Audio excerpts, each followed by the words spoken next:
திரைத்துறையில் பயணித்தவங்கெல்லாம் அரசியலுக்கு வரும்போது அரசியலை சார்ந்தவர்கள் எல்லாம் திரைத்துறைக்கு வர வேண்டிய ஒரு சூழ்நிலை ஏற்படுகிறது. விஜய்னாலே திரைப்படத்துறையில் வெற்றி பெற முடியும். அதனால எல்லாவற்றிற்கும் மேலாக இங்கே நிறைய ராஜா இருக்காங்க. அதுவும் நம்ம டாஸ்மாக பற்றி இப்போ கேட்கவே வேண்டாம். உட்கார்ந்த இடத்துல விற்கிது. இனிமேல் ஆன்லைனில் வேற வரப்போகுதான். 2 ராஜாக்காகவும் அந்த ராஜா வந்தாருன்னு நான் சொல்லுவேன். என்னோட கோட்டும் ஒயிட்டு, என் நோட்டும் ஒயிட்டு.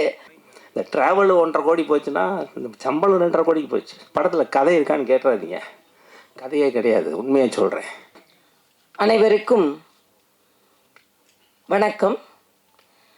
முதல்ல நமது ராஜா அண்ணனை மிகவும் பாராட்டுகிறேன். ஏன்னா எங்களோடு அரசியல் பயணித்து கொண்டிருந்தவர் இன்று திரைத்துறையில் பயணிக்கிறார்.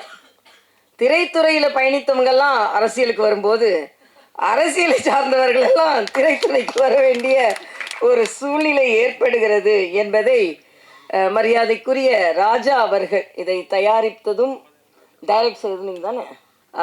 இப்போ என் கணவர் டாக்டர் சவுந்தரராஜன் பேசிட்டு என்கிட்ட சொன்னாங்க, அவரை பற்றி தனியாக சொல்லணும்னு நினச்சிருந்தேன், ஆனால் எப்போவுமே மனதிற்கு நெருக்கமானவங்களை ஸ்பெஷலாக சொல்லணும்னு நினச்சிருந்தேன், நான் மறந்துட்டேன் அப்படின்னாங்க. அதனால அவங்களுக்கும் சேர்த்து உங்களுக்கு எனது வணக்கத்தை தெரிவித்துக் கொள்கிறேன். தர்மர் அவர்களை பற்றி சொன்னீங்க, அவர் தான் எனக்கு பொன்னாடை போற்றினார். அவரை பற்றி சொல்லும் பொழுது மதுரையில் தான் அதிகமாக முழுசாக எடுத்தது. இதில் மதுரையில் தான் இதில் படம் முழுவதுமாக எடுக்கப்பட்டு இருக்கிறது என்றால் மதுரைக்கு எனக்கும் அதிக தொடர்புண்டு. எனது தந்தை குமரி ஆனந்தன் அவர்கள் எனக்கு பெயர் வைத்ததே மதுரை மீனாட்சி அம்மன் கோயிலில் தான். அதுலேயும் என்னென்னா, சாக்லேட் கொடுக்கக்கூடாதுன்றதுக்காக மா பலா வாழை முக்கனியையும் வெட்டி ஒரு பாத்திரத்தில் போட்டு அதில் தேன் கலந்து கொடுத்தாங்களாம். ஆக அப்படி, ஏன்னா சாக்லேட் கொடுக்கக்கூடாது, ஏன்னா எங்கள் அப்பா எல்லாரோட விதேசி இல்லை சுதேசியாக தான் எல்லாரும் இருக்கணும் அப்படின்னு அடிக்கடி சொல்கிறதுனால, ஆக மதுரைக்குள்ள எடுத்த படம் என்பதனால் எப்படியோ நான் இணைந்து கொண்டேன் என்று நான் நினைக்கிறேன். குரு விஜய்னாலே திரைப்படத்துறையில் வெற்றி பெற முடியும். அதனால் குரு விஜய் நிச்சயமாக வெற்றி பெறுவார். அவருக்கு எனது வாழ்த்துக்களை தெரிவித்துக் கொள்கிறேன். ஏன்னா ஒரு இளைய வயது ஹீரோ, அவர் அறிமுகமாகி இருக்கிறார். அவருக்கு எனது வணக்கம். சகோதரி சுமதி அவர்கள், அவங்கெல்லாம் நடிச்சிருக்காங்கன்னு எனக்கு தெரியவே தெரியாது. தர்ஷினி அவர்கள், வாசு அவர்கள், அனைவரும் ஏறக்குறைய எனக்கு யாரெல்லாம் பேர் சொன்னாங்களோ அவங்களெல்லாம் மனதில் வைத்துக்கொண்டு எல்லாவற்றிற்கும் மேலாக இங்கே நிறைய ராஜா இருக்காங்க. அண்ணன் ராஜா, ப்ரொடியூசர் ராஜா, டைரக்டர் ராஜா, ராஜா முகமது, சவுண்ட் இன்ஜினியர் ராஜா, சவுந்தர் ராஜா, அதை மறக்கக்கூடாதுல்ல நான். அதனால எல்லாரும் இங்கே அமர்ந்திருப்பதற்கு எனது நன்றி. அப்போ கமலக்கண்ணன் அவர்கள் சொன்னாங்க, அனுபவ ரீதியாக அவர் சொன்னதுன்னு நினைக்கிறேன், விளம்பரம் செய்யுங்கள். எவ்வளவுதான் நல்ல, எங்கள் அப்பா அடிக்கடி சொல்லுவாங்க, கல் உட்கார்ந்த இடத்துல வித்துருது, மோரை குவி தான் விற்கணும் அப்படின்னு. ஆக மோர் இப்போ அதுவும் நம்ம டாஸ்மாக பற்றி இப்போ கேட்கவே வேண்டாம். உட்கார்ந்த இடத்துல விற்கிது. இனிமேல் ஆன்லைனில் வேற வரப்போகுதான். ஆனால் அதிக விளம்பரம் வரணுன்றதுக்கு ஒரு சின்ன கதை நான் சொல்லுவேன். ஒரு விவசாயி இருந்தார். அவருக்கு ரொம்ப வறுமையில் வாடிக்கொண்டிருந்தார். இந்த நிலத்தை எப்படியாவது விற்றாதான் நம்ம பிழைக்க முடியும்னு ஒரு சூழ்நிலையில் வந்தார். ஒரு விளம்பரம் எழுதுகிற, நம்ம பத்திரிகை தம்பிங்கெல்லாம் இங்கே நிறைய பேர் வந்திருக்கீங்க, விளம்பரதாரர்களும் நிறைய இருப்பீங்க. ஆக விளம்பரம் எழுதுவதற்கு கூப்பிட்டு ஒரு விளம்பரம் எழுதி கொடுத்தம்பி, இந்த நிலத்தை விற்கலன்னா என்னால் பிழைக்கவே முடியாது போல இருக்கு அப்படின்னு சொல்லுவார். உடனே விளம்பரம் எழுதுவார் அந்த தம்பி. ரொம்ப விளம்பரம் எழுதுறதுல ரொம்ப பிரபலமானவர். அதனால என்ன எழுதுவார்னா, ஒரு காணி நிலம் இருக்கிறது. இந்த நிலம் ரயில்வே ஸ்டேஷனுக்கு பக்கத்தில் இருக்கிறது. ரயில்வே ஸ்டேஷன் பக்கம்னா எப்படியும் ஒரு 50 கிலோமீட்டர் இருக்கும். அதான் ரயில்வே ஸ்டேஷன் பக்கம். அது பக்கத்தில் ஒரு ஸ்கூல் இருக்குன்னு எழுதுனா, அது எப்படி 25 கிலோமீட்டர் இருக்கும். பக்கத்தில் ஸ்கூல் இருக்குது, பக்கத்தில் மார்க்கெட் இருக்குது, ஈசான மூலையில் ஒரு கிணறு இருக்குது, ஒரு 2 நல்ல மாமரம் இருக்குது, நல்ல மாம்பழம் பழுக்கக்கூடிய மாமரம் இருக்குது, ஒரு தென்னை மரம் இருக்குது, 2 கொய்யா மரம் இருக்குது. ஆக இப்படிப்பட்ட நிலம் விற்பனைக்கு அப்படின்னு சொல்லி எழுதிட்டு அதை அந்த விவசாயிகிட்ட காண்பிச்சுட்டு, இந்த கட்டணம் கொடுங்கய்யா அப்படின்னு கேட்பார். அந்த விளம்பரத்தை படிச்சுட்டு அந்த விவசாயி சொல்வார், நான் இந்த நிலத்தை விற்க போகிறதில்ல அப்படிம்பார். உடனே இந்த விளம்பரம் எழுதின தம்பிக்கு கோபம் வரும். இப்போ ஒரு 10 நிமிஷத்துக்கு முன்னால் தான் இந்த நிலத்தை விற்கலாம் நான் பிழைக்கவே முடியாதுன்னு சொன்னீங்க, அதனால நான் உங்களுக்கு விளம்பரம் எழுதி கொடுத்துட்டு இப்போ 10 நிமிஷத்தில் மனசை மாற்றினா எப்படி விளம்பரம் கட்டணம் கொடுக்க மாட்டேன், விளம்பரம் செய்ய போகிறதில்லன்னு சொல்கிறீங்கன்னு சொன்ன உடனே அந்த விவசாயி சொல்வார், ஏன் நிலத்தில் இவ்வளவு நல்லது இருக்குன்னு எனக்கே தெரியாது, நீ விளம்பரம் எழுதின உடனே இந்த நிலத்தை நான் ஏன் விற்கணும்னு நினைச்சாரு, அதனால நான் இந்த நிலத்தை விற்க போறதில்லை. இதான் விளம்பரத்தின் ஒரு அருமை. என்ன சென்ஸ் பண்றோம்னா, இது ஒரு மெடிக்கல் சப்ஜெக்ட். அதனால தான் டாக்டர் சவுந்தரராஜன் எங்கேயுமே வரமாட்டாங்க. அவங்களுக்கு பேஷன்ஸ் தான் முக்கியம். ஆனால் நெடுநாள் கழித்து இங்கே வந்திருக்காங்கன்னா அது அண்ணன் ராஜாக்காகவும் டைரக்டர் தயாரிப்பாளர் ராஜாக்காகவும், 2 ராஜாக்காகவும் அந்த ராஜா வந்தாருன்னு நான் சொல்லுவேன். இந்த ராஜா அவர்கள் 2 ராஜா வர்றதுனால இங்கே வரணும்னு நான் நினச்சேன். ஆனால் அது மெடிக்கல் சப்ஜெக்ட்னு உடனே அவங்களுக்கும் மகிழ்ச்சி, எனக்கும் மகிழ்ச்சி. ஏன்னா நான் அடிக்கடி ஒன்று சொல்வதுண்டு, இந்த டிமானிட்டைசேஷன் அவங்க நம்ம பிரதமர் அவர்கள் அறிமுகப்படுத்தினாங்க. உடனே சில அரசியல்வாதிகள் அண்ணன் சீமான்கிட்ட கேட்டாங்க, இதெல்லாம் இப்படிலாம் எனக்கு சாப்பிட கூட காசு இல்லை, இப்படிலாம் பண்ணால் எப்படி அப்படின்னு. அண்ணன் திருமாவளவன்கிட்ட கேட்கும்போது, இதெல்லாம் எப்படி, நான் நாளைக்கு கூட எனக்கு சாப்பிட்றதுக்கு காசு இல்லை, நான் என்ன பண்ண போகிறேன் அப்படின்னு நிறைய கருத்துக்கள் சொல்லியிருந்தாங்க. என்கிட்ட வந்து கேட்டாங்க. ஆனால் நான் சொன்னேன், எனக்கு ஒன்றும் பிரச்சனை இல்லையே அப்படின்னு. உங்களுக்கு பிரச்சனை இல்லையா, அப்போ உங்களுக்குலாம் முதல்ல தெரியுமா அப்படின்னாங்க. நான் உங்களுக்கு எல்லாத்துக்கும் 8ஆம் தேதி தெரிய மாதிரி தான் எங்களுக்கும் தெரியும். ஆனால் என்னன்னா, என்னோட கோட்டும் ஒயிட்டு, என் நோட்டும் ஒயிட்டு, அதனால எனக்கு பிரச்சனையே இல்லை. எனக்கு எங்கள் டாக்டருக்கு பிரச்சனை, எங்கிட்ட இருக்கிற கொஞ்சம் நெஞ்ச காசும் நாங்கள் ஒயிட் கோட்டில் சம்பாதிச்சதுன்னு. அதே மாதிரி தான் ராஜா அவர்கள் இங்கே வந்து பணத்தை போட்டிருக்கிறாரு. அவரும் ஒயிட் கோட்டில் சம்பாதிச்ச ஒயிட் நோட்டு. அதனால எல்லோரும் படத்தை அவர் கமலக்கண்ணன் அவர்கள் சொன்னதை மாதிரி முழுவதுமாக தியேட்டரில் போய் உட்கார்ந்து பார்க்க வேண்டும், செல்லில் பார்த்துட்டு சென்று விடாதீர்கள் என்பது எனது கோரிக்கையாகவும் இருக்கிறது. இதை பார்த்த உடனே மருத்துவர்கள் எல்லாருமே இப்படி தான் நினச்சிடாதுங்க. நல்ல மருத்துவர்கள் இருக்கிறார்கள் என்பதற்கு ஆரம்பமாகவே சொல்வதற்காகத்தான் நாங்கள் எல்லாம் இங்கே வந்திருக்கிறோம் என்று நான் நினைக்கிறேன். அதனால் நிச்சயமாக இந்த படம் வெற்றி பெற வேண்டும். எல்லா தமிழ்நாட்டு மக்களுக்கு நான் கேட்டுக்கொள்கிறேன், இந்த படத்தை தியேட்டரில் சென்று பார்த்து நல்லதை நல்லவர்களுக்காக, டூஸ் அண்ட் டோன்ட்ஸ், இது ரொம்ப நல்ல பேர். செய்யாதே, நல்லதை செய், நல்லது இல்லாததை செய்யாதே என்பதான் வரும்னு நான் நினைக்கிறேன். இப்படி மருத்துவர்கள் ஒரு அறுவை சிகிச்சை செய்யும் பொழுது அதில் ஸ்டாஃப் நர்ஸ், மயக்க மருந்து நிபுணர், ward boy, ward technician, doctors, anaesthesiologist, surgeon எல்லாரும் சேர்ந்து ஒரு நோயாளியை பிழைக்க வைப்பதை போல இங்கே தயாரிப்பாளர், டைரக்டர், எடிட்டர், அதே மாதிரி எல்லாரும் பிஆர்ஓ, லைட் பாய், அது மாதிரி எல்லாரும் நிறைய எனக்கு டெக்னிக்கலாக சொல்ல தெரியல, அவங்க எல்லாரும் சேர்ந்து தான் ஒரு நோயாளியை பிழைக்க வைப்பதை போல ஒரு திரைப்படத்தை உருவாக்குகிறார்கள். அந்த திரைப்படத்தை எல்லோரும் பார்த்து மகிழ்ந்து உங்களுக்கும் லாபமாக இருக்கணும், அவங்களுக்கும் லாபமாக இருக்கணும்னு சொல்லி உங்களிடம் வாழ்த்தி விரைபடுகிறேன். இந்த திரைப்படம் மிகுந்த வெற்றியை பெற வேண்டும். சுமதி அவர்கள் சொல்லும்போது சொன்னாங்க, எல்லாரும் நம்ம வெற்றி விழாவில் வருவோம் என்று. இந்த திரைப்படம் வெற்றி விழாவை கொண்டாட வேண்டும் என்று வாழ்த்தி விடைபெறுகிறேன். நன்றி, வணக்கம். ஸ்டான்லி மெடிக்கல் காலேஜில் இருந்தேன். நம்ம சினிமா டெக்னீஷியன்ஸு நிறையா டெக்னீஷியன்ஸ் எனக்கு தெரியும். நான் என் வீட்டுக்கு வருவாங்க நிறையா. நான் இல்லைனாலும் ஒரு டீம் இருப்பாங்க. ஸ்டான்லி, கீழ்பாக்கு, ராயப்பேட்டை, இங்கே என்ன ஹெல்ப்னாலும் நான் இல்லைனாலும் அங்கே உடனே ஃபோன் பண்ணி யார் அட்மிட்டாக இருந்தாலும் அவங்களுக்கெல்லாம் நாங்கள் பண்ணியிருக்கேன். நான் 2000 2004 வரைக்கும் இருந்தேன். அதுக்கு முன்னால் நான் யூஎஸ் கிளம்பி போயிட்டேன். யூஎஸ்ல வேறு நாட்டில் இருந்தேன். லண்டன் போயிட்டு லண்டனில் பிடிக்கல, வெஸ்ட் இண்டீஸில் இப்போ ஒரு முக்கியமான சாமியார் அங்கே இருக்கார், அந்த ஊரில் தான் இருந்தேன். அங்கே யூனிவர்சிட்டியில் இருந்தேன். அதுக்கு பின்னால் அமெரிக்கா போனேன். அமெரிக்காவில் இப்போ போய் 10-12 வருஷம் ஆச்சு. எனக்கு கொஞ்சம் தாக்கங்கள் இருந்தது.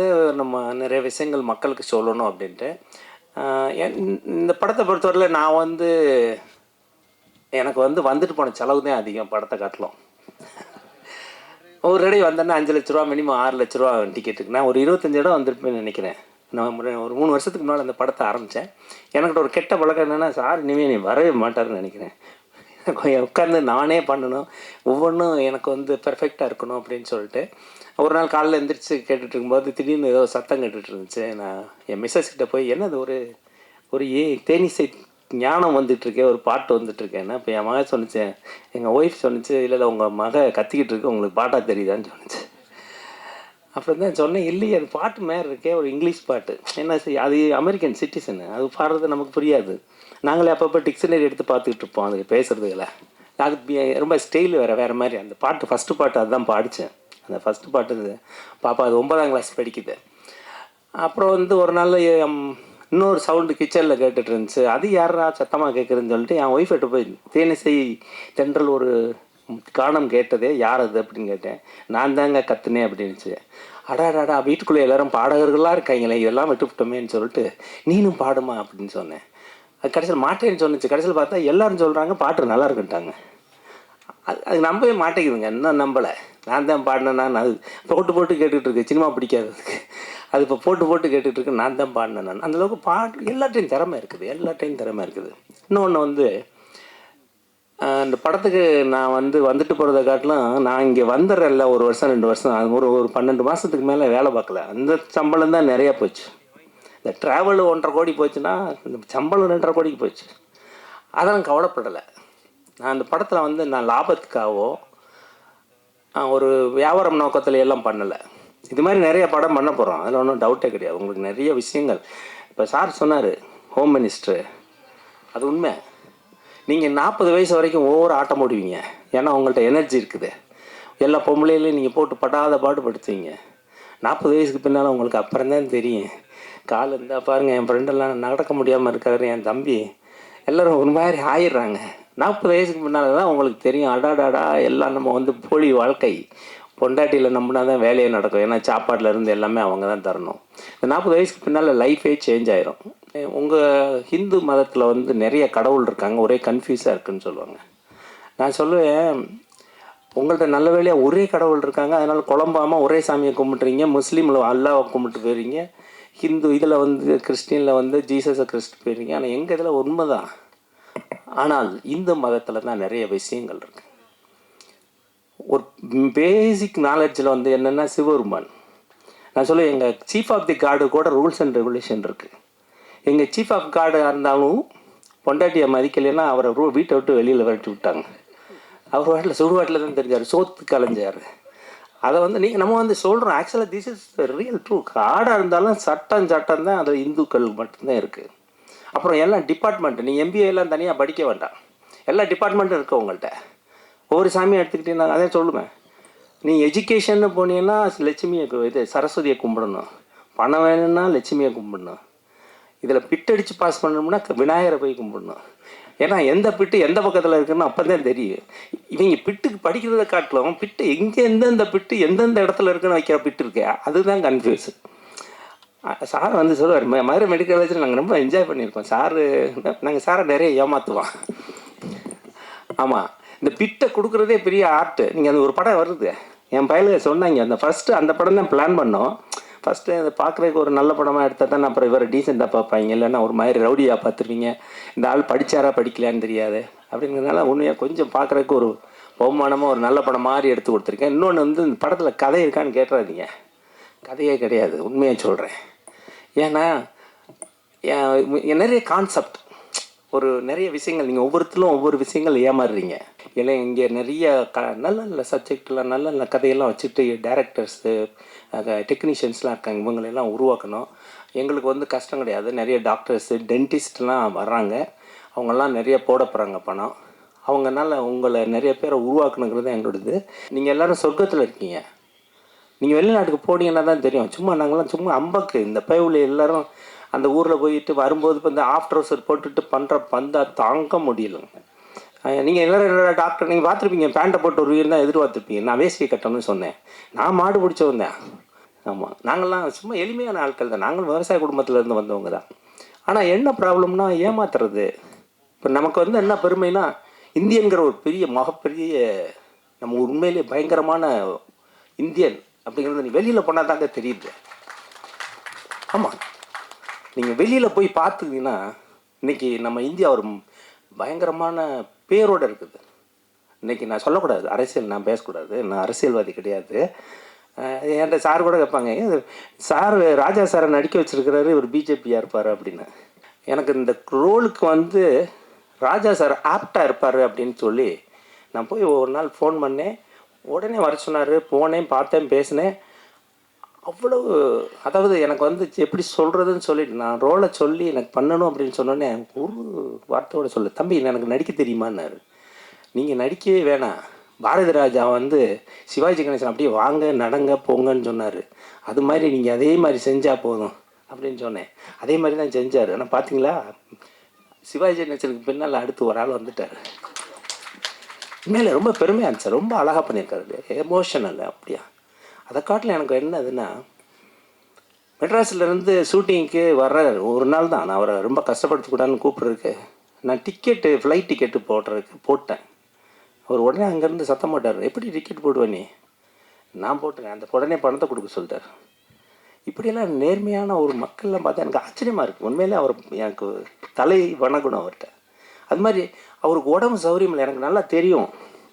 இந்த ஸ்ட்ரோக்குக்கு முன்னால் நான் வந்து அவரை பார்த்து, என் மிஸ்ஸஸ் அங்கேருந்து அமெரிக்காவிலேருந்து வாட்ச் பண்ணுறாங்க, வீடியோ எடுத்துகிட்டு இருக்காங்க, சொல்கிறாங்க அவர் ஒரு மாத்திரை சாப்பிட்டாரா, அவரை தூங்க விடுங்க, ரெஸ்ட் எடுக்க விடுங்க. டப்பிங்க்கு வந்துட்டார், ஷூட்டிங் சொல்லிக்கிட்டே இருக்கார். நான் 12 மணியாக இருந்தாலும் உனக்கு இருந்து எடுக்கிறேன்ப்பான்ட்டு 6 மணியோடு முடிச்சிட்டேன். நீங்கள் வந்ததே போதும். அவர் எப்படி ஒரு கலைஞனை நான் பார்க்க முடியாது. அவரை வந்து நீங்கள்லாம் அரசியல்வாதியாக பார்க்குறீங்க, ஒரு பெரிய கலைஞன். அவர்கிட்ட நிறைய விஷயம் இருக்குது. நான் இன்னொன்று கூட நினச்சிட்டு இருக்கேன், முதல் மரியாதையினுடைய அடுத்த பாகத்தையோ இல்லைன்னா தேவர் மகனுடைய அடுத்த பாகத்தையோ நான் எடுக்கணும்னு பிளான் பண்ணியிருக்கேன். இல்லை இவர் ஒரு பெரிய ஞானி. ஆமாம், மேடத்தை நான் பிளான் பண்ணேன். என்ன ப்ராப்ளம்னா அவர் கவர்னர் ஆகிட்டான். இந்த கவர்னர் ஆனால் ஒன்றும் பண்ண முடியாது. நம்ம எப்படி சிஎம் விஜய் ஆகிட்டாரோ, நீங்கள் எப்படி மிஸ் பண்ணுறீங்களோ அது மாதிரி இந்த மாதிரி அரசாங்கத்தில் போய் உட்காந்துட்டீங்கன்னா பண்ண முடியாது. நான் கவர்மெண்ட் அதிகாரி இருந்தால் பண்ண முடியாது. ஆனால் நல்லா கவர்மெண்ட் அந்த அம்மா ஒன்று இருந்துச்சு, ஒன்றும் சொல்லலை. நான் கவர்மெண்ட் அதிகாரி இருக்கும்போது சில சமயம் சினிமா இதிலெல்லாம் வந்து அதை நான் நடித்த படத்தையே அந்த அம்மா போட்டு பார்த்துச்சு, காக்கா காக்கான்னு ஒரு படம். ஆனால் நல்ல வழியாக கலைஞர் கருணாநிதி, ஜெயலலிதாம்மா, எம்ஜிஆர், அதுக்கு பின்னால் இப்போ நம்ம விஜய், எல்லாருமே கலைஞர்கள். அவங்க வந்து நீங்கள் கலைத்துறையில் நீங்கள் இருந்தாலும் அரசாங்கத்தில் இருந்தாலும் பயப்படாதீங்க. நிறைய பேர் கலைஞர்கள் இருக்காங்க, சில அதிகாரிகள்லாம் இங்கே இருக்காங்க. நீங்கள்லாம் கலைஞர்கள், வெளியில் வரலாம். முதலமைச்சர்களை பொறுத்தவரை யாரும் சொல்ல மாட்டாங்க, ஏன்னா இவங்கெல்லாம் கலைஞர்கள். நம்மளும் இருக்க அரசியல்வாதியெல்லாம் கலைஞர்கள் ஆக்கிட்டோம்னா நமக்கு பிரச்சனை கிடையாது. அதனால் ரொம்ப நன்றி. என்னுடைய மிகப்பெரிய மதிப்புக்கும் மரியாதைக்கும் உரிய மேடம் நல்லா வந்து என்னை ரொம்ப கௌரவிச்சிட்டிங்க. சார் வந்து அவருடைய ஸ்டூடெண்ட் என்றைக்குமே. ஆமாம், ரொம்ப நன்றி.